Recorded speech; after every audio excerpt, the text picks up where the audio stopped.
Hello, listeners, and welcome to the Sailing the East podcast. I'm Bela and Mike. And I'm Mike Wasserman.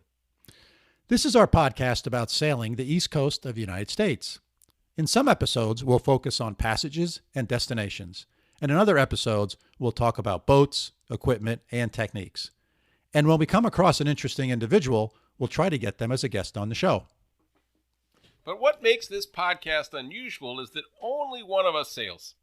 That would be me, Bela. I've been sailing for over 30 years, not across oceans, but on lakes and coastal cruising on the east coast of the United States. And I, Mike, know very little about sailing. I don't know, what is it, Bela, a Clovis pin? No, Mike. It's a clevis pin. Exactly. I don't know a clevis pin from a cheek block. And I've actually sunk an unsinkable dinghy before, twice. So you know what? I'm just going to ask most of the questions, and Bela, I'll leave it to you to answer. So it looks like today we're going to talk about the destination of Cape May, New Jersey. And I've been to New Jersey many times, Bela, but tell me again, where exactly is Cape May? Yeah, so Cape May is at the southernmost tip of New Jersey, at the entrance to the Delaware Bay. And, you know, it's a great stopover point, whether you're heading north or south.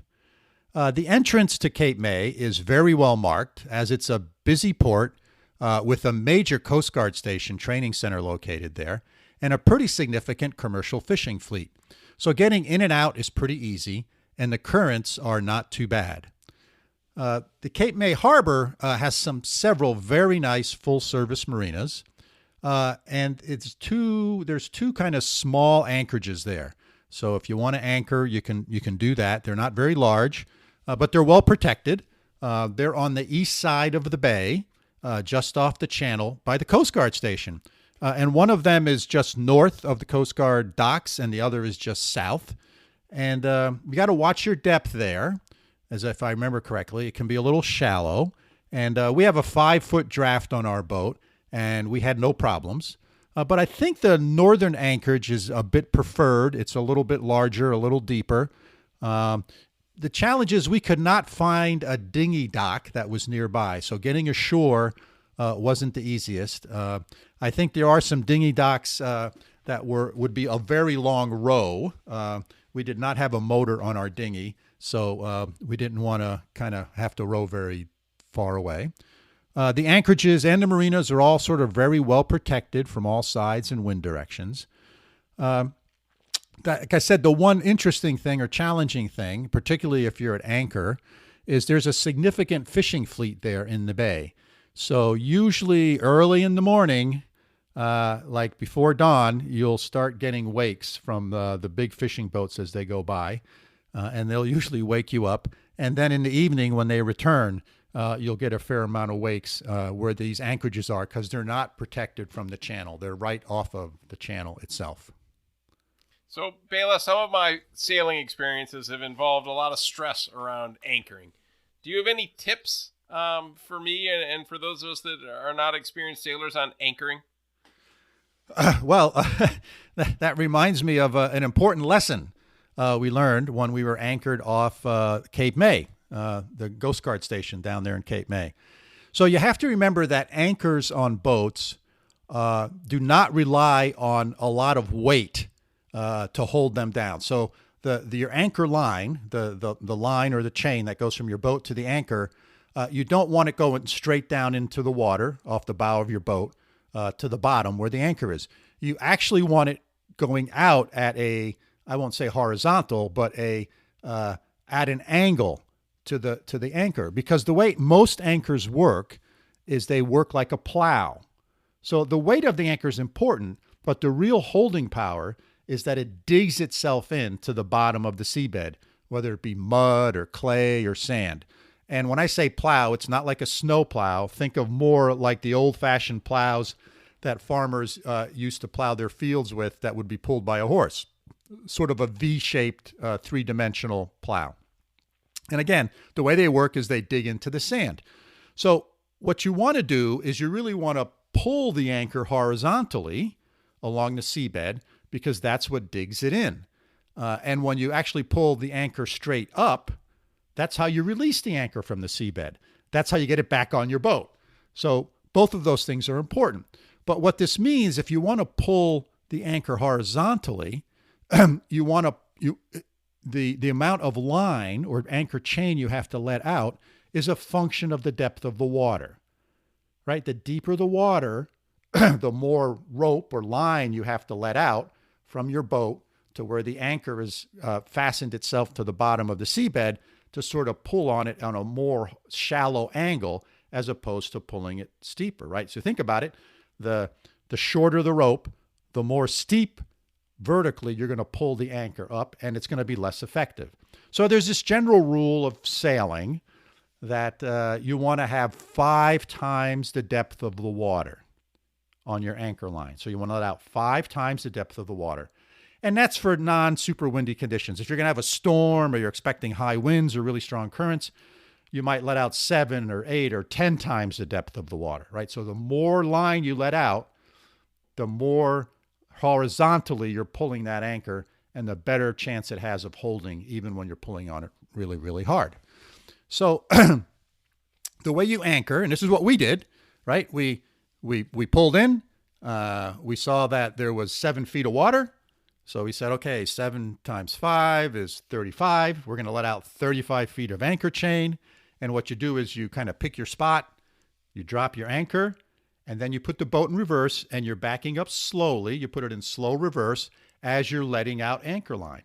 And we have little paint marks on the anchor chain. So we know how much each paint mark was 10 feet. So we let out 35 feet. We said, okay, good.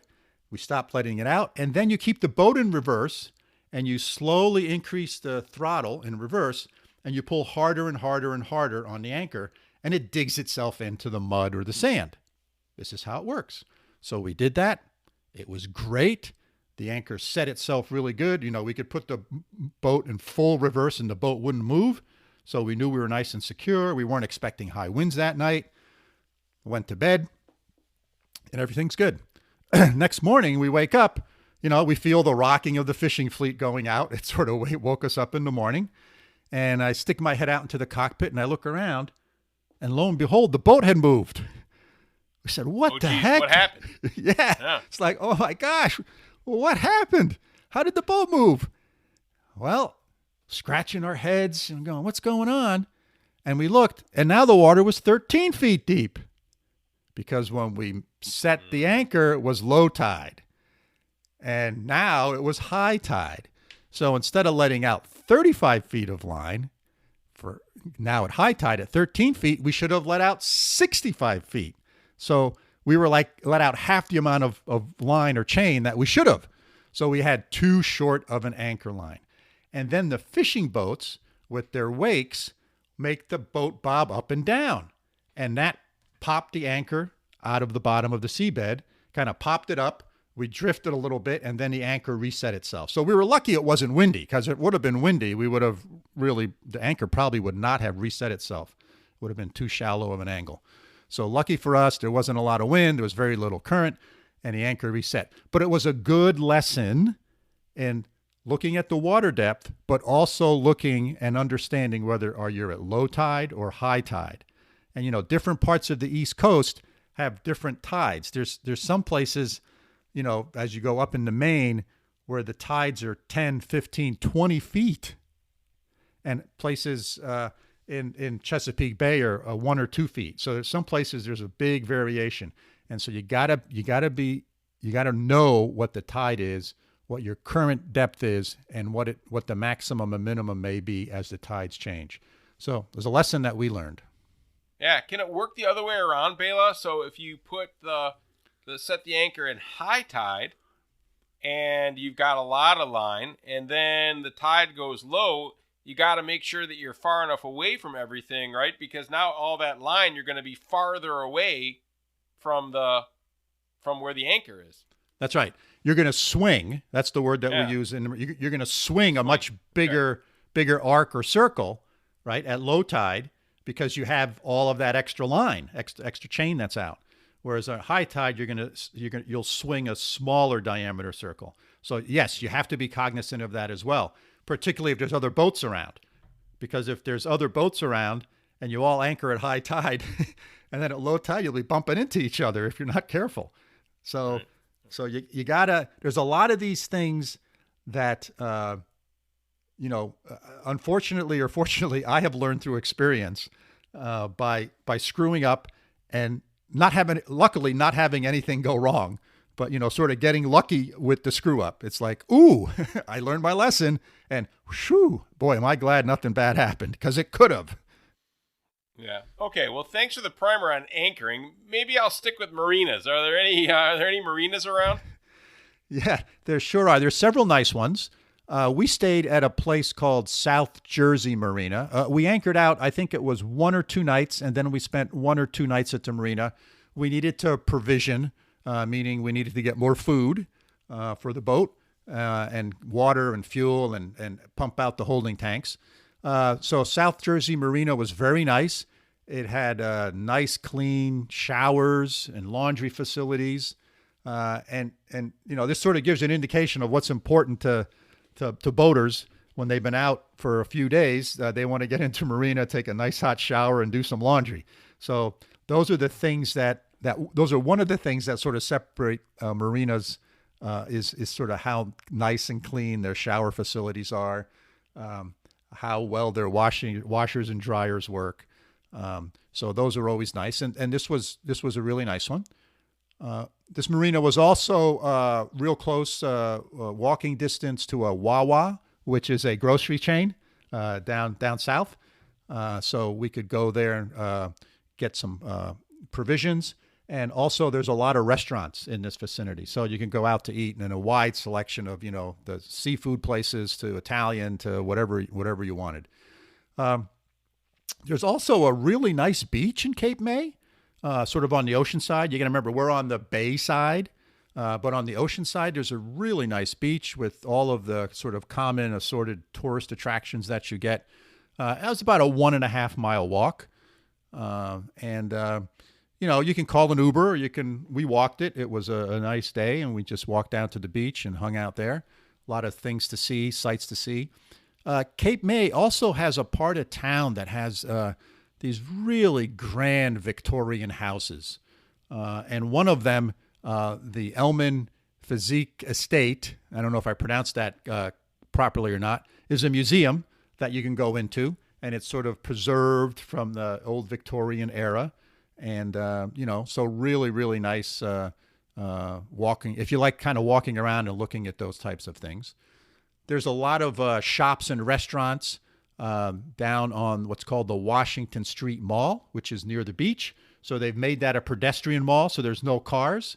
So it's really tourist friendly. There's some big hotels down there as well, if that's your thing. Cape May has a really nice lighthouse.